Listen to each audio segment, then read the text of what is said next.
인생에서 첫 팀장을 맡게 되는 경우는 보통 실무에서 능력을 인정받아서 팀장이 되는 경우가 많이 있습니다. 그렇다면 일 잘하는 팀원이 팀장이 되면 동일하게 일 잘하는 팀장이 될까요? 솔직히 장담할 수 없습니다. 예전에 술자리에서 친구들과 일 잘하는 팀장에 대한 이야기를 나눈 적이 있습니다. 그때 제 친구가 자신의 커리어에서 최고의 리더가 한 분 계셨는데 그 분은 팀원들에게 딱 3가지만 물어봤다고 합니다. 첫 번째, 밥은 먹었니? 두 번째, 이슈가 뭐야? 세 번째, 그럼 내가 뭘 해주면 되냐? 지금 그 팀장님은 회사를 떠났지만 여전히 승승장구하신다는 소식을 듣고 있다고 합니다. 보통 일 잘하는 팀원과 일 잘하는 팀장은 서로 다릅니다. 오늘은 둘의 차이점에 대해서 이야기하고 신입 팀장이나 경험 많은 팀장에게 가장 필요한 것은 무엇인지 알아보도록 하겠습니다.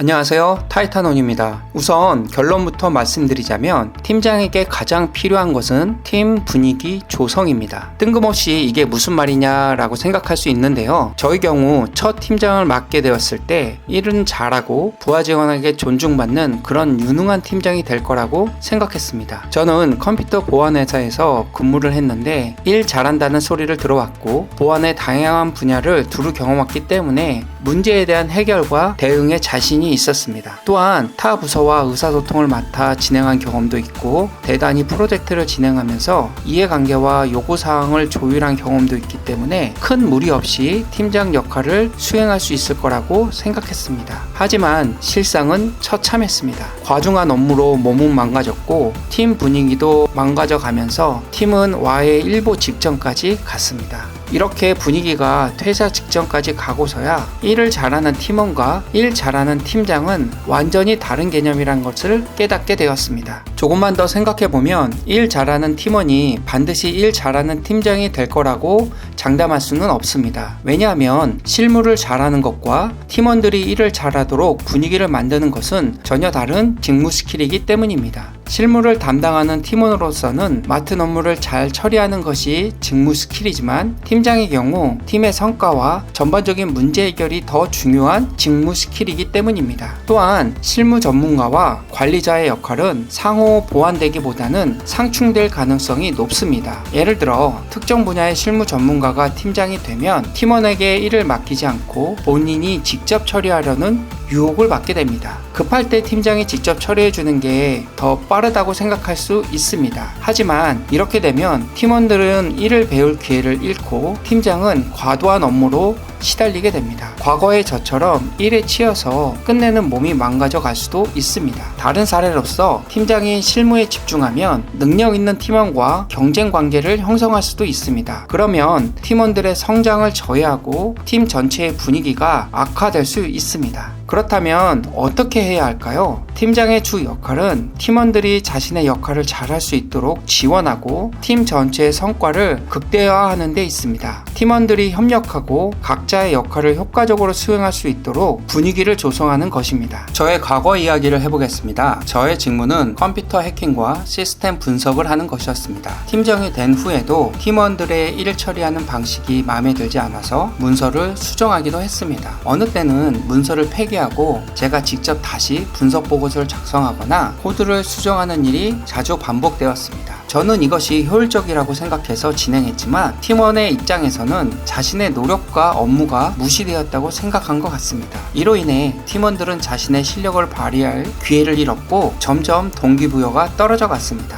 이렇게 한두 번 성과도 내고 팀 운영도 되는 것 같지만 점차 팀원들은 성취감을 못 느끼게 되었고 팀 내 갈등도 발생하게 되었습니다. 결국 팀 성과는 장기적으로 하락했고 팀은 와해되어 갔습니다. 물론 급한 상황에서는 팀장이 직접 실무를 처리하는 것이 더 효율적일 수도 있습니다. 또 팀장이 실무에 대한 깊은 이해가 있어야 팀원들을 제대로 지도하고 문제를 해결할 수 있다는 의견도 있습니다. 하지만 중요한 것은 균형입니다. 팀장은 팀장은 실무와 관리의 역할 사이에서 균형을 잡아야 합니다. 중요한 실무는 직접 처리하되 가능한 많은 업무를 팀원에게 위임하고 그들이 성장할 수 있도록 도와야 합니다. 팀원들이 스스로 일을 처리할 수 있도록 교육과 훈련을 제공하고 그들의 성장을 지원해야 합니다. 또한 명확한 역할 분담과 지속적인 피드백을 통해 팀원들의 책임감을 높이는 것이 중요합니다. 그리고 경영진들이 일 잘하는 팀장을 어떤 관점에서 바라보는지 이해할 필요가 있습니다. 경영진 입장에서 보면 똑똑한 팀원 덕분에 그저 편안하게 성과를 내는 팀장이건 팀원을 다그쳐서 성과를 내는 팀장이건 그 팀이 성과가 좋으면 그 팀장은 일을 잘하는 팀장입니다. 다 그런 것은 아니겠지만 팀장인 내가 꼭 두각을 나타낼 필요도 없습니다. 팀장인 내가 혼자서 인정받는 것보다 팀원들이 일을 잘하도록 만드는 것이 내게 훨씬 유리한 경우가 많이 있습니다. 왜냐하면 팀장은 나 하나지만 팀원들은 여러 명이라 더 많은 노동력을 동원해 문제 해결이 가능하기 때문입니다. 게다가 이렇게 일을 잘하는 팀 분위기를 만들어서 팀장으로서 존경을 받으면 팀은 점점 더 높은 성과를 낼 수 있게 됩니다. 하지만 현실에서 팀장은 팀장의 역할과 더불어 직무 역할까지 함께 요구되는 경우가 많이 있습니다. 팀장이 직무적 역할을 동시에 진행하더라도 팀장이라는 직책을 보유하고 있다면 팀장 역할의 비중을 70% 이상 두고 팀의 성장과 목표를 달성할 수 있도록 팀 분위기 조성을 첫 번째로 놓고 항상 생각하고 행동해야 합니다. 처음에 제 친구가 존경하는 팀장에 대한 사례가 기억나시나요? 주위에 좋은 롤모델이 없는 경우라면 해당 팀장은 좋은 롤모델이 될 수 있다고 생각합니다. 팀장으로서의 역할을 잘 모르겠다 생각되신다면 팀장으로서 세 마디만 할 수 있다고 생각하시고 계속 반복해 보세요. 첫째, 팀원들과 소통할 때는 먼저 밥은 먹었냐? 라고 질문을 통해서 팀원들과의 정서적 공감을 이루도록 최대한 노력하세요. 둘째, 팀 성과에 대한 진척과 문제 확인을 위해서 이슈가 뭐야? 라고 묻고 적극적으로 협력 의지를 표현하세요. 셋째, 팀의 책임자로서 그럼 내가 뭘 해주면 되냐? 라는 질문을 통해 의사소통과 문제 해결의 주체가 되도록 노력하시면 됩니다. 결론입니다. 오늘은 신입 팀장이나 팀장 경험이 많은 팀장도 알아야 되는 팀장의 역할에 대해서 이야기해 보았습니다. 팀의 목표 달성과 단합을 위해서 팀 분위기 조성의 직무에 최우선을 두고 항상 생각해야 됩니다. 팀원과 소통할 때는 말하기보다는 항상 듣는 자세로 임하되 말해야 된다면 세 가지 대화 패턴을 자주 사용해 보세요. 첫 번째, 밥은 먹었니? 두 번째, 이슈가 뭐야? 세 번째, 그럼 내가 뭘 해주면 되겠니? 여러분들도 팀장 역할에 어려움을 겪고 있다면 오늘의 내용이 도움이 되셨기를 바랍니다. 다음에는 기업의 비전에 대한 내용으로 찾아오도록 하겠습니다. 감사합니다.